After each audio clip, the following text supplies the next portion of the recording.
Listen to her.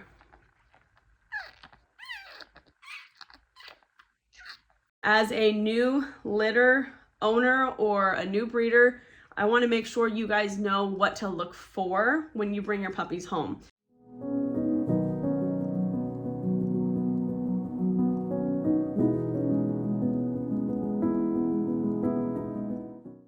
Hello everyone, my dog mom here. Today we are talking about what vets look for when they have new puppies that be delivered via C-section. What are they looking for? And we're gonna go into detail about what they're looking for and also how you can prevent aspiration in your puppy after they get home from a C-section. For those of you that are new here, I am a professional puppy whelper. I whelp for breeders and pet owners here in the Dallas-Fort Worth area. And today I just got a new litter. It was delivered via C-section earlier today from a new mommy named Zara. Now Zara, she is a fluffy Frenchie and this is her first litter. Now Zara, she's very sweet, but also she doesn't realize that she had puppies because again, Frenchies, they undergo C-section sometimes because depending on how the Frenchie is built, the Frenchies, they have wide, broad shoulders and they have a small waist. So it is very important for Frenchies that do have that feature to go in for a C-section so the puppies don't get stuck. So Zara, she just had her C-section. She delivered 5 puppies. However, one of the puppies had a really bad cleft palate, and upon inspection of the puppy, it actually had a cleft lip as well. So for those of you that don't know, brachycephalic breeds are very common in having cleft palates, cleft lips, just because they do have that flat face on them. So you will see very commonly that they do have the cleft palates and cleft lips upon delivery. Now, a lot of times when the vets are inspecting the puppies, a couple things that they will check for is, for one, they're going to double check the cleft lips, cleft palates. They're going to check to make sure the puppy has all of their limbs. The puppy has a butthole. The puppy's umbilical site is intact and it doesn't have any deformities. And then they're also going to check for heart and lungs, make sure the lungs sound okay, make sure the heart beats are good and there's no heart murmurs. So some of the times where I've seen vets, they've delivered the puppies, some puppies have actually came out relatively smaller than a lot of the other litters, than a lot of the other puppies in the litters. And for that reason, that could have been just due to placement in the placenta. Sometimes what happens is when the puppies are developing and there is a large litter, sometimes there's not enough room for these puppies to develop. So all these other puppies are developing fine, but then you have that one puppy that's kind of stuck in the middle, or it's kind of stuck in the top corner of the uterus and it's not getting the space it needs to grow. So what happens is that puppy ends up being relatively smaller compared to all the other ones. You'll also notice too sometimes that when the puppies do come out, if they are early, because within large litters, sometimes some of the puppies are developed and they're ready to come out. Sometimes those puppies that still need a little bit of time coming out, you'll notice that sometimes they don't have any fur on their face or on some of their limbs. Now, when this does happen, those puppies, they just need just a little bit more time to kind of, develop and cook and incubate inside the uterus so that way they can develop properly. But when they do come out like that, those puppies, in my opinion, are treated as a critical case just because they are still underdeveloped. They don't have the fur on their face. They're smaller than the other puppies. So they need a little bit more time and more care and more husbandry to go into these puppies so that way their growth and development is on track with their other litter mates. So those are the common things that you'll see among puppies.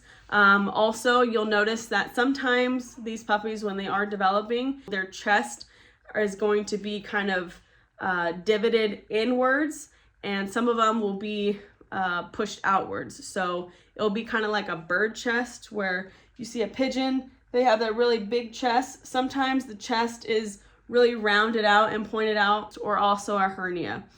Those things are common as well from what I've seen, But ultimately, when the vets are doing their inspection, primarily they're just making sure that there's no visible deformalities in the chest, in the limbs, cleft palates, cleft lips, and then also making sure that they have a butthole so that way they can poop and pee, and of course their sex organs are good, and then of course their hearts and lungs sound okay.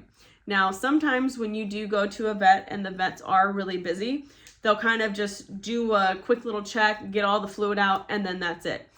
My vet, she does a great job. I really love going to her. It's Josie Ranch in Carrollton, for those of you that are in the Dallas-Fort Worth area. They are a reproductive vet. They are, in my opinion, one of the best vets here. They send you home with medication for the moms. A lot of vets don't do that. They send you home with medications. They make sure the puppies have their first latch at the vet to make sure that there's no issues with them suckling. And for those of you that don't know how to do that, check out my other video on how to get your puppies to go through that first latch process. But anyways, Josie Ranch in Carrollton, they are, in my opinion, one of the best ones in Dallas, and I take my personal dogs there as well. So definitely go check that out if you are in the Dallas area. And also Hooves and Paws in Aubrey, they're a great one too. That's my runner-up / second choice. I go to both. But anyways, some of your vets, they will just kind of push the puppies out and that's it. Depending on who's, working with the puppies, who's hands-on with the puppies, they will do the suctioning. So I have the bulb aspirator here, so they'll go and they'll take all the fluid out. But if they're in a rush, if they have so many C-sections during a day, sometimes they can't get out all of that fluid, because keep in mind, when they're in the womb, they're in the placenta, they have the fluid still in their lungs. So when the puppies come out, it's imperative to get the fluid out with the bulb aspirator. So what you want to do in this case, when you do bring the puppies home, evaluate the puppies, listen to the puppies breathing. If you hear gurgling or any signs like that, that there may be fluid inside the puppy's throat or chest area, what you want to do is just make the puppies cry. First things first, just make them cry. A lot of times when the puppies are crying, they're getting that fluid out of their chest and their lungs. So just make the puppy cry. I've had a doctor go and kind of just wiggle them around a little bit. Not too aggressive, but they just wiggle them around, make them cry, make them move around, because when they're crying, they're releasing that fluid. So definitely do that. And then also take your bulb aspirator and gently remove that fluid as they're crying. Now, I would not put the puppies on mom if I feel that the puppies still have fluid in there, because you don't want to put more fluid down the puppy's throat if they're already, if they sound congested as well. So definitely try to get all that fluid out. And I'm going to show you what that sounds like. I have this girl right here. Listen to her.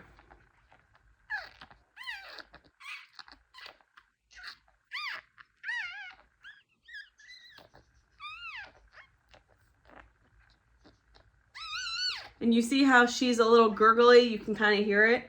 So what I'm just gonna do is I'm just gonna rub her, make sure that she cries, and this crying is good for her because that's gonna release all the fluid out. So once she cries, I'm gonna get my bulb aspirator and then I'm just gonna suction out that extra fluid. You can hear it. That's a good mama.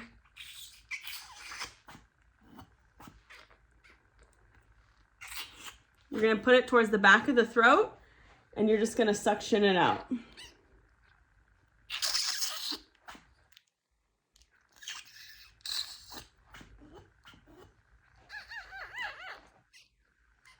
See, she sounds better already. And then I'm going to go and hit the nose. Hit the nose a couple times. Sorry, mommy.